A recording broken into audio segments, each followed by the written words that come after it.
Magandang umaga, Mr. Witness. Magandang umaga po. Kumusta na po kayo ngayon? I'm feeling a bit anxious lang po as of this moment.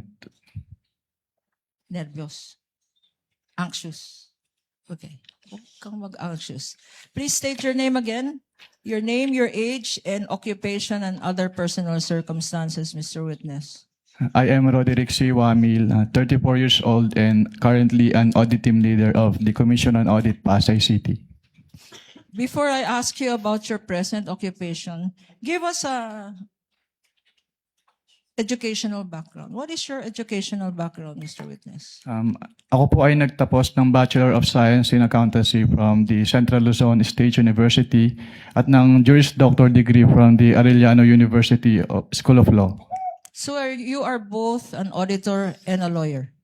Yes, ma'am. Okay. Ngayon, nagtrabaho ka sa COA. Yes, ma'am. How long have you been working for the Commission on Audit? I've been with the Commission on Audit for more than 11 years po. 11 years. And what position in the COA do you presently hold? I presently hold the position po of attorney of the Commission on Audit. Ano yung attorney for? It is yung description of the plantilla position po na hinahawakan ko. But currently po, I am an audit team leader po sa Commission on Audit Pasay. Okay. Before you were assigned to the Commission on Audit Pasay, what was your previous position with the COA? Before my assignment po sa Commission on Audit Pasay, I was previously assigned as a state auditor po of the Intelligence and Confidential Fund Audit Office of the COA.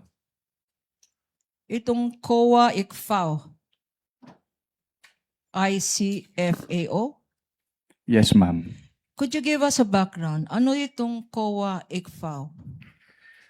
Ang COA ICFAO po ay yung office under the Office of the Chairperson in charge with the conduct of the post-audit po ng liquidation of the confidential fund and intelligence fund of the various government agencies, which include the national government agencies, the government-owned or controlled corporations, and the local government units po.